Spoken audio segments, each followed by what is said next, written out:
This is Booked for Drama, where stories burn, hearts break, the tea is always hot and never a part 2. Today we're diving into My 7 Foster Husbands Chose the Poor Student. Let's go. Chapter 1. The SAT scores were released, and as expected, the 7 men sponsored by my father Weston Hall and I swept the top 8 spots in the state. When it came time to apply for college, Weston asked me which university I wanted to choose. According to Weston's plan, whichever university I selected, those 7 would have to follow me there. In my previous life, I gave up my dream school, the University of Washington, and chose Harvard Business School for its renowned business program. I accompanied Anthony Williams, the most level-headed of the 7, studying theory while gaining practical experience, helping him develop his skills to become the most qualified business heir. But on the second Christmas after he took over Hall Corporation, he abandoned me in a remote mountain village, forcing me to marry a disabled old man, and had someone disconnect Weston's ventilator. Anthony said, "Who cares about being the heir to Hall Corporation? If you hadn't insisted on choosing Harvard Business School, all 7 of us would have chosen the same university as Sarah. That way, we could have protected Sarah, prevented her from being isolated and alone, getting depression, and then jumping to life." The other 6 men who had benefited from my family's generosity also turned against us, dividing up our family's assets. Now, I've been reborn to the time before college applications. This time, I've decided to fulfill their so-called deep feelings for Sarah Martin. I said, "Dad, isn't your friend's son the youngest professor at the University of Washington? Then I'll choose the University of Washington. As for those 7, they each have their own ideas. Let's allow them to apply to universities according to their own wishes." Weston looked at me in disbelief and asked, "You want to go to the University of Washington? Didn't you say before that Harvard Business School had the best business program, so you wanted to take Anthony and the other 6 there to study and make Hall Corporation bigger and stronger?" I suppressed the pain in my heart and said, "I still prefer the University of Washington. As for Anthony and the other 6, it doesn't matter whether they want to go to Harvard Business School or not. We'll just let them choose freely, don't worry. You have connections at the University of Washington." After my mother Lillian Hall passed away, Weston raised me as both father and mother, always accommodating me in everything. "Sure enough," Weston said, "all right. I'll call my friend Thomas Green right now. If you feel uncomfortable at the University of Washington, even if you just stay home and relax, I can afford to support you." This Weston who loved me so much had to lie in a hospital bed in my previous life, watching Anthony send me to that old man in the mountains. How much must his heart have ached then? I held back the tears in my eyes and pushed open the door to leave. The 7 men outside immediately surrounded me. One man said, "Ariana, which school are you planning to apply to?"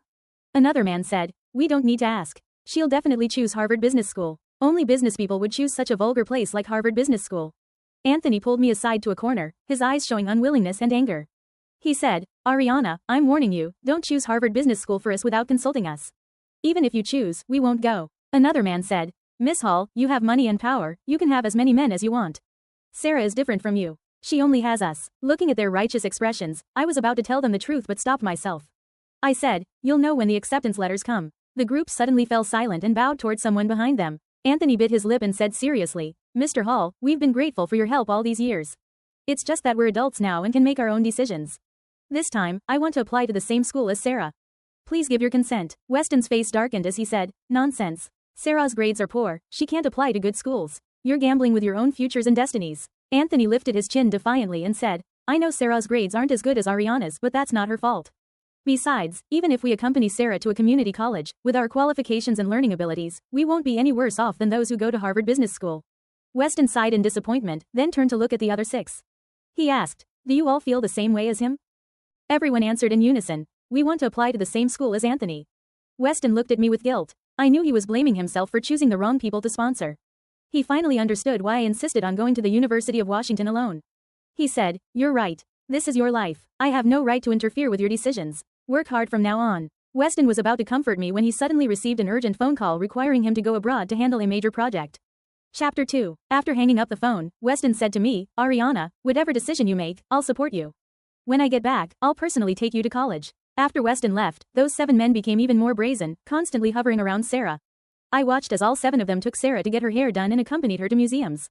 Sarah posted on Instagram with photos showing off a luxury laptop, the latest top-of-the-line phone, and even a set of car keys.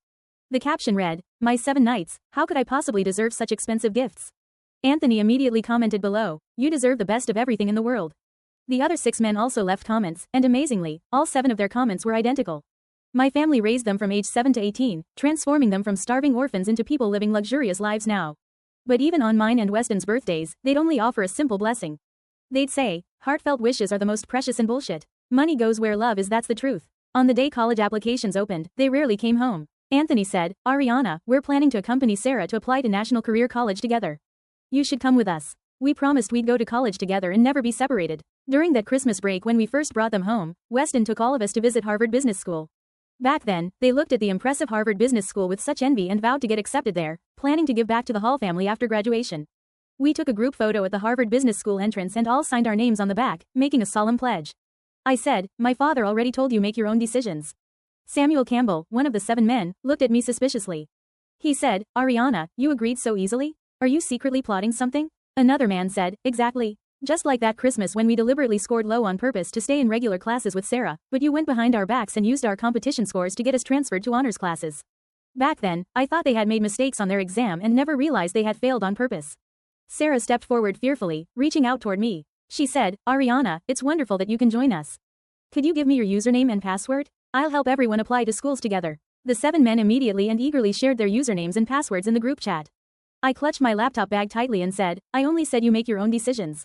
I never said I'd go to some career college with you. Why would I pass up all the good schools in the country to choose a career college? Do I look like someone with brain damage?" Sarah's eyes immediately welled up with tears, looking like she was about to cry. She said, "Ariana, why do you have to put it so harshly? If I had your family background, wealth, and resources, I might have scored even better than you. But being born poor isn't something I could control. Anthony, maybe you should listen to Ms. Hall. I'll just go to National Career College by myself." The 7 men immediately surrounded Sarah protectively, patiently comforting her. One man accused me, "Ariana, can't you stop targeting Sarah? She's had a hard life and is pitiful enough already." Samuel said, "We all came from poverty. Are you looking down at us?" Another man said, "Don't think that just because your family raised us for a few years, you can interfere with our lives. We're living, breathing people, not accessories of the Hall family." It was always like this. Whenever someone mentioned her poor background, Sarah could instantly turn them against me. In my past life, I heard these words so often that I thought it really was my fault. I'd humbly apologize and desperately try to please them, wanting to fit in. But now, I said calmly, "You're right. This is your life. Similarly, my life doesn't need your interference either." I turned to leave, but Anthony beside me snatched my backpack. I shouted, "Anthony, give me back my laptop." The laptop had my auto-saved usernames and passwords for college applications. I desperately lunged forward trying to grab it back, but he threw the backpack to Samuel. They tossed the backpack back and forth like they were teasing a dog. I was exhausted and gasping for breath when I fell to the ground. "You bastards." Anthony sighed and looked at me with a seemingly sincere attitude. He said, "Ariana, you need to be good. We promised we'd go to college with you. We've always been grateful, and we always keep our word. But we can't abandon Sarah. Only if we all apply to the same school can we achieve both goals." I stumbled to my feet, wanting to escape this suffocating place, but Sarah blocked my path. "Ariana, are you planning to go somewhere else to change your password?" Chapter 3. Anthony's face darkened as he ordered the other 6 men. "Lock her in Henry's doghouse. Don't let her out until after the college application deadline passes." I struggled desperately, shouting, "Anthony, are you insane? You know I'm terrified of dogs. How dare you do this?" Anthony snatched my phone away and gently patted the top of my head. He said, "Henry's well behaved, he won't bite you. Once we're in college together, I'll take good care of you." Without hesitation, they locked me in the doghouse. Everything was pitch black around me, with only Henry's glowing green eyes staring at me intently. When I was little, I went with Lillian to do charity work in the countryside and got bitten by a dog. Fortunately, Anthony happened to pass by and saved me. But ever since then, I've had psychological trauma whenever I see dogs. He knew about this perfectly well, yet to prevent me from ruining his and Sarah's plans, he deliberately locked me up with a dog. Over the next few days, they seemed to completely forget about my existence. Henry was howling from hunger, and I kept staring fearfully at this increasingly vicious dog in front of me, not daring to close my eyes. They lunged at me to bite. The pain was excruciating, but I had no choice but to fight back to save myself. When they opened the doghouse door, they found me biting down hard on Henry's neck. Fresh blood, whether mine or the dog's, was splattered all over the doghouse. I finally couldn't hold on any longer and passed out. When I woke up again, I was already in the hospital. My whole body ached, wrapped in bandages, with no one by my side. That's when Sarah walked in and said, "Looking for Anthony? They're busy preparing a celebration party for me." "Ariana, so what if you have good grades? You'll still end up at a vocational college just like me." Anthony said, "Once we're in college, they'll have you work as my nanny." "Oh, and let me share a secret with you. I heard you really like Anthony. But what can you do? Anthony already belongs to me. If you don't believe me, look. Anthony said he can only experience the joy of being a man with me." She then opened her phone and played an intimate video of her and Anthony.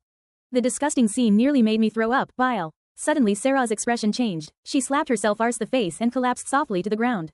She cried out, "Ariana, I came to visit you out of kindness. Why did you hit me?" The first person to rush in was Samuel. He lovingly pulled Sarah into his arms. Anthony frowned, looking at me with displeasure. He said, "Ariana, I thought after staying in the doghouse for a few days you'd learn to behave, but you're still as cruel and vicious as ever. If you keep this up, you won't be invited to our celebration party." Sarah immediately pleaded, "For me, Anthony, don't be so harsh. We agreed to go to college together, how can Ariana be absent? One of the men chimed in. Sarah's so kind, unlike some people who are as wicked as old witches. Before I knew it, the day of the celebration party arrived. I pushed open the banquet hall doors and saw Sarah standing radiant in the center. She wore layers of elaborate gown, diamond-studded high heels, and limited edition jewelry around her neck, looking like a proud princess. My breath caught as I rushed forward. Sarah, where did this dress and jewelry come from? Behind me, Anthony said. I gave them to Sarah. You have so many dresses and jewelry pieces, lending one to Sarah is no big deal. To show off in front of Sarah, Samuel pulled out a stack of bills and threw them in my face.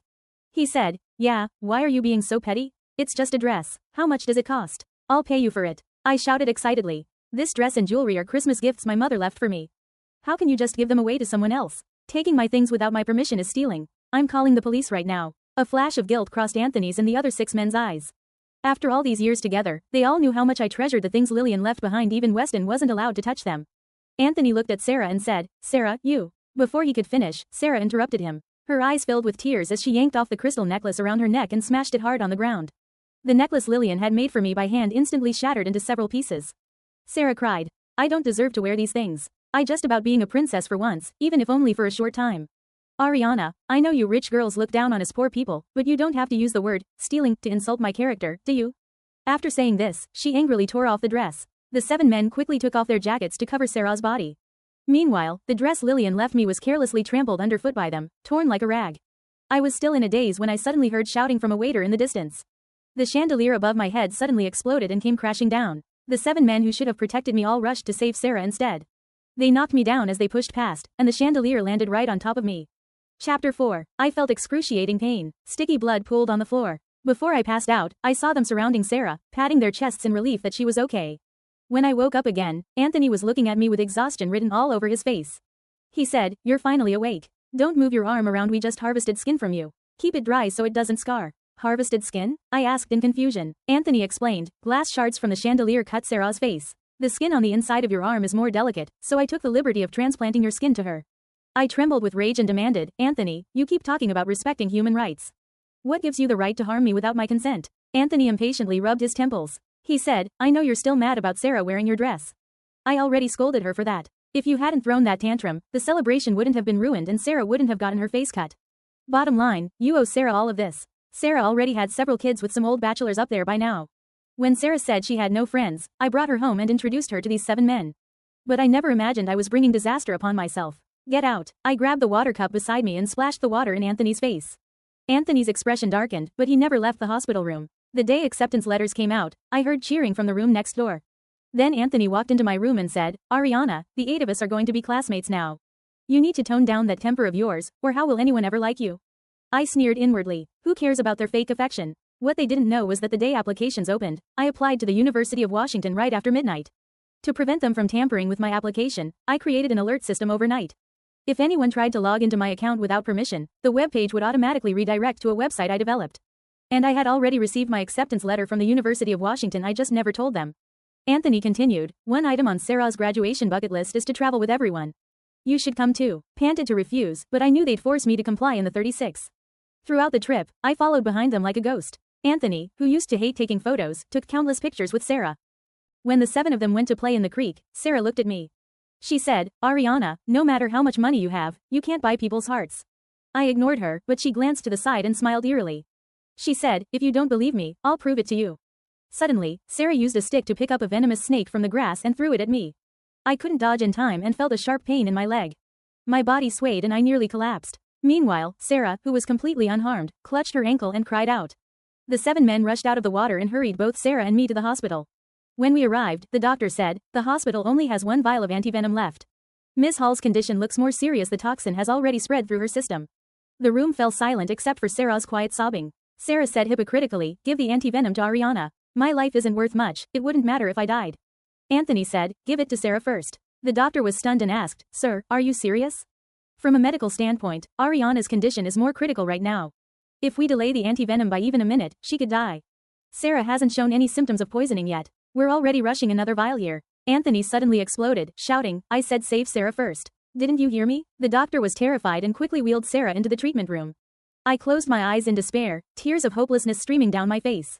If I died, what would happen to Weston? I was filled with hatred. If I had been decisive after my rebirth and kicked them all out immediately, wouldn't I have avoided this desperate situation today? When I woke up again, I was lying in a hospital bed once more. The nurse said, "You're awake. Thank goodness you're finally okay." I asked, "What about the people who brought me to the hospital?" Chapter 5. The nurse's face showed a complicated expression as she said, "You need to be more careful about judging people in the future. That girl clearly wasn't bitten by a snake, but she insisted on lying about being poisoned. If we hadn't emphasized to her that injecting antivenom without being poisoned would damage her nervous system, she never would have told the truth."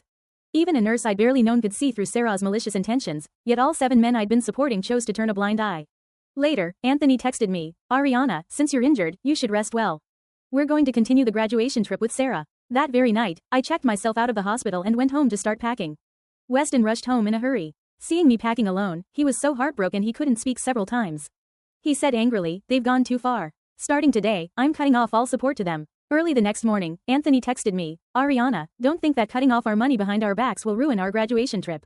We can manage just fine without the Hall family." I let out a cold laugh, deleted his message, and blocked him. The next day, after entrusting the house to real estate agent Logan, Anthony and the other 6 men accompanied Sarah from south to north, then from west to east, traveling for nearly a month. Only when school was about to start did they reluctantly return home. However, no matter how they tried, they couldn't open the door. Just then, they happened to run into Logan bringing people to view the house. Logan told them, "You must be Mr. Williams and the other 6 men, right? Mr. Weston Hall has stored your personal belongings at our real estate company. As for this house, he's decided to sell it." They were both shocked and angry. During that month, they had spent almost all the pocket money they'd carefully saved over the years.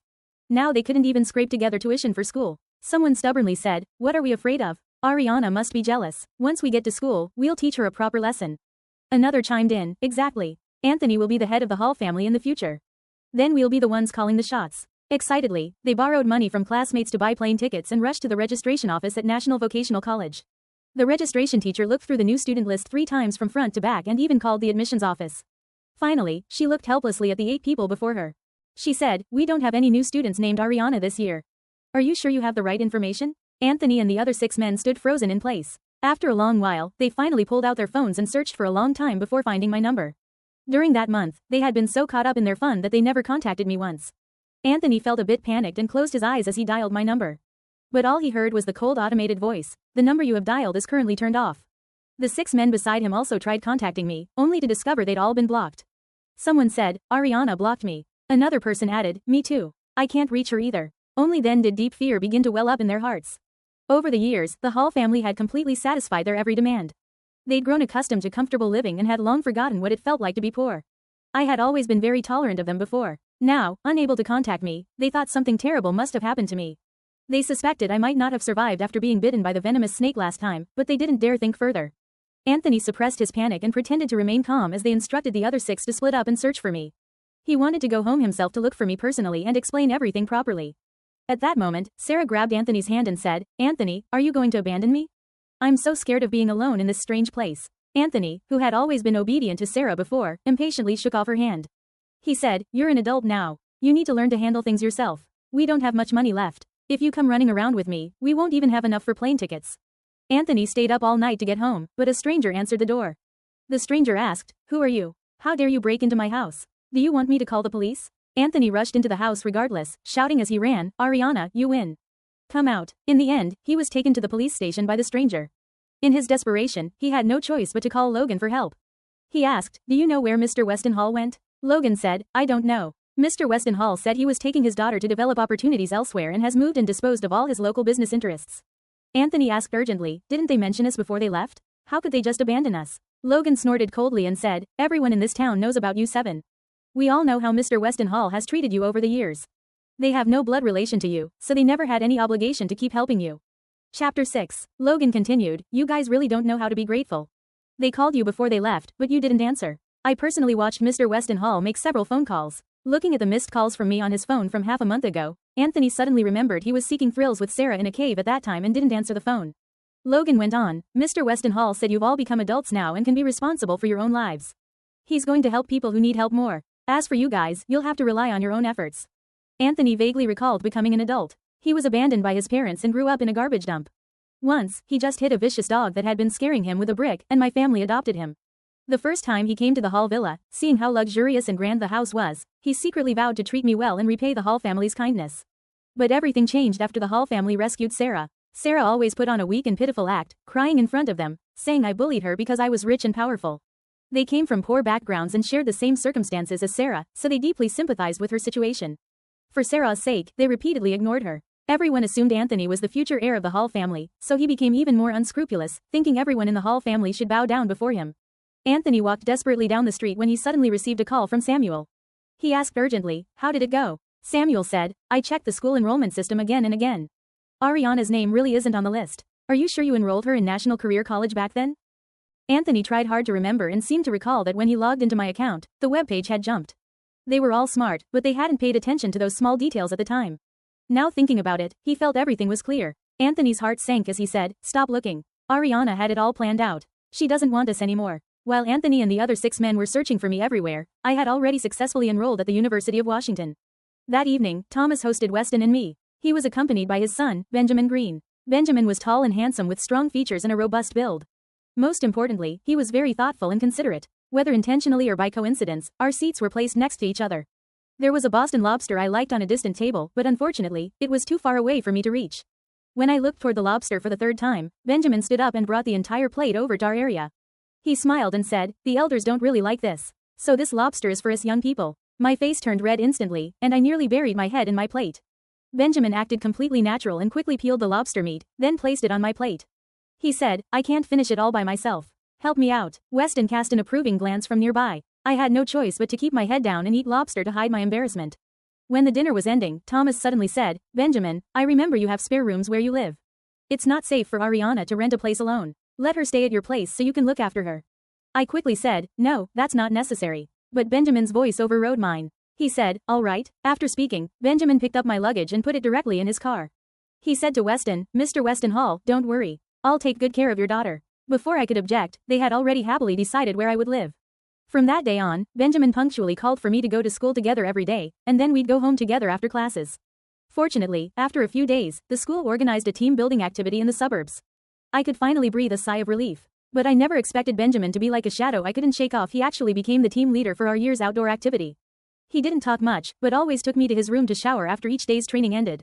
As soon as I returned to the dorm, my roommates started teasing me.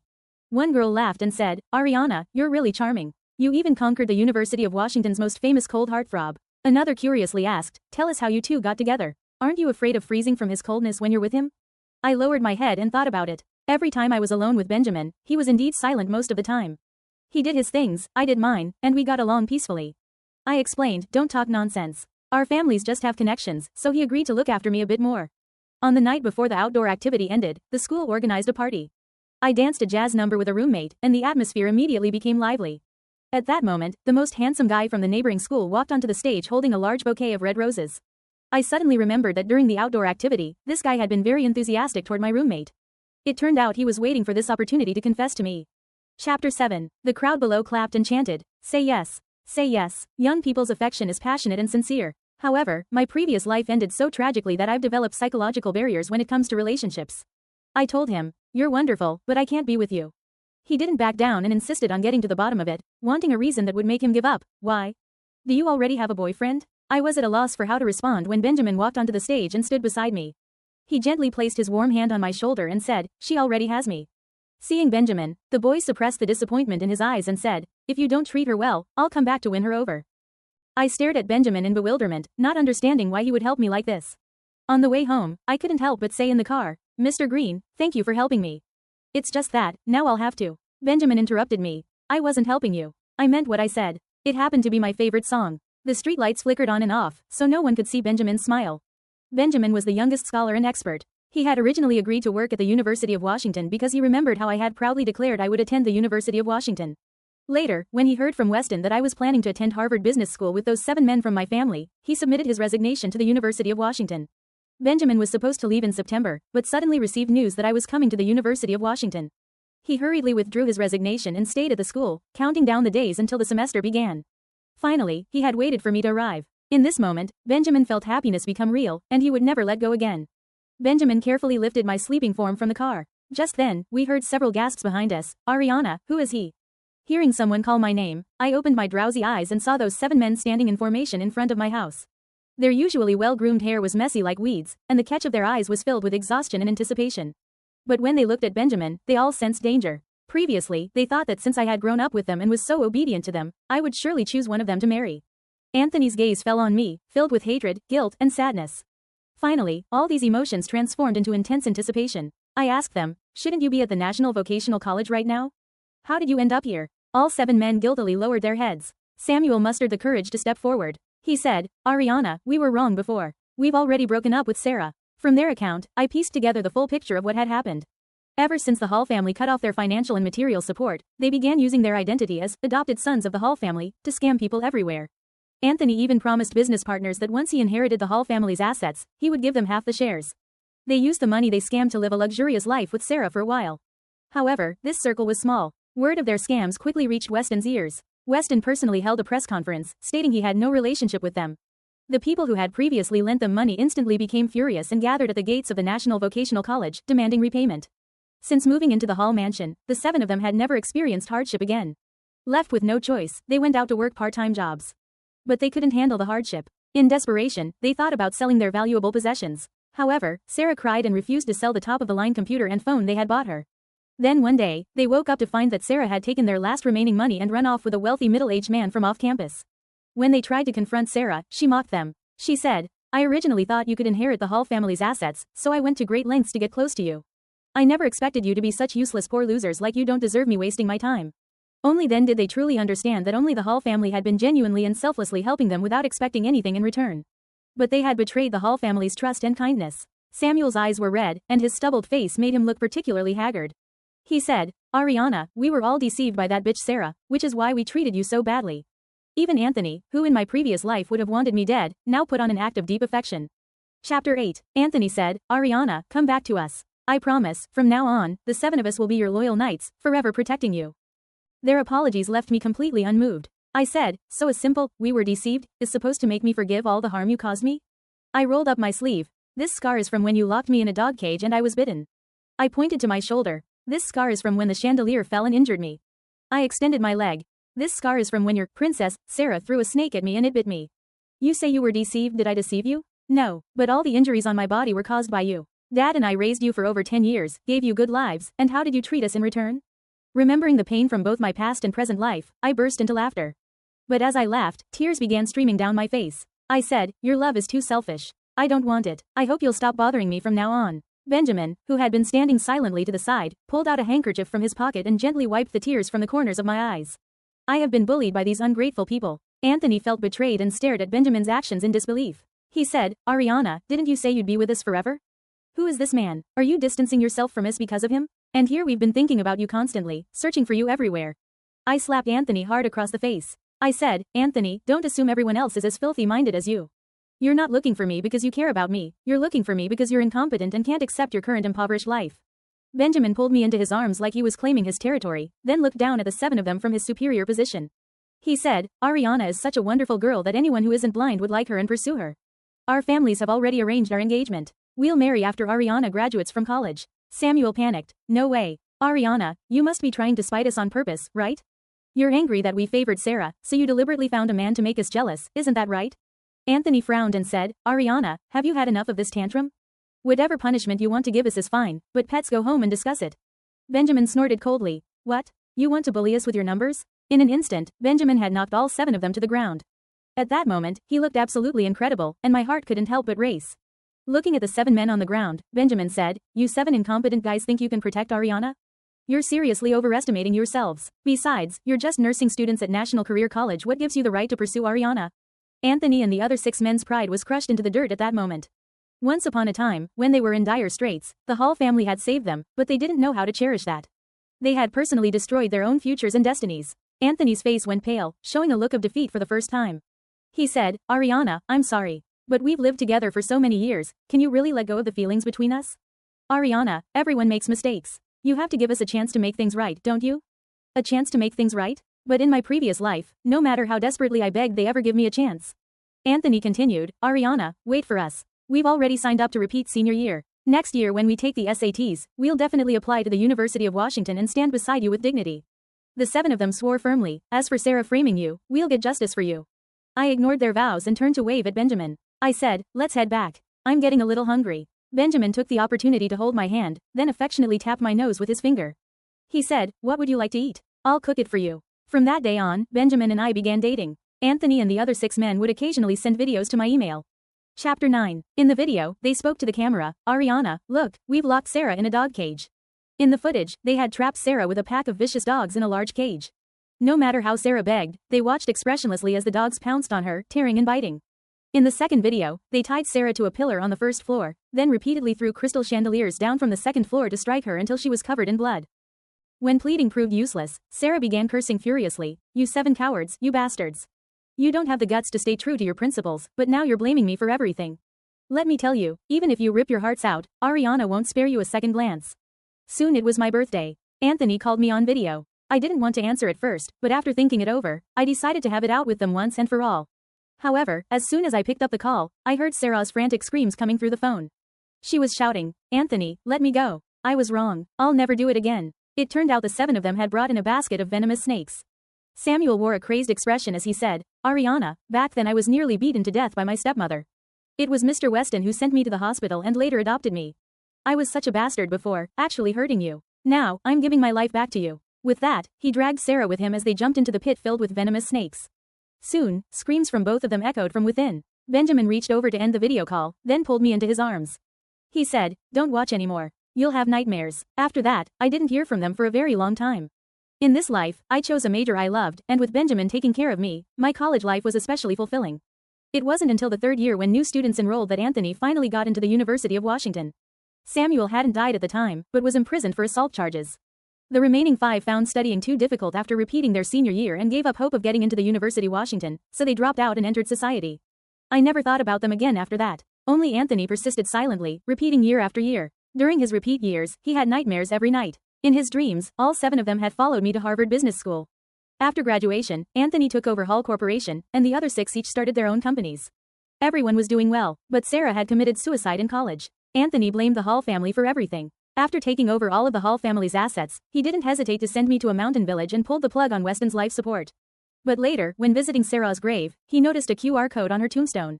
He instinctively scanned it with his phone, and what popped up were photos and videos of Sarah hooking up with different older men during college. She had even died from AIDS. If this was true, then what did his previous revenge against the Hall family amount to? Anthony ran to the mountain village like a madman, only to witness me being beaten to death in a pig pen. Anthony desperately wanted to make amends and apologize. But when he searched everywhere at the University of Washington, he couldn't find me. A school teacher told him that Benjamin and I had gone abroad for an exchange program, with no set return date. Only then did he realize I had been reborn and had truly let them go. 3 years later, Benjamin and I returned to the country. At that evening's welcome banquet, I heard everyone lamenting about a boy who had finally gotten into the University of Washington but died from depression. Let the past stay in the past. I turned to look at Benjamin beside me and said, "Tomorrow's a good day. Should we go get our marriage license?" Benjamin smiled and said, "Yes." The end. And that's a wrap on today's reading here at Booked for Drama. If you felt anything, rage, swoon, secondhand heartbreak, let me know in the comments. Don't forget to like, subscribe, and share with your fellow drama lovers.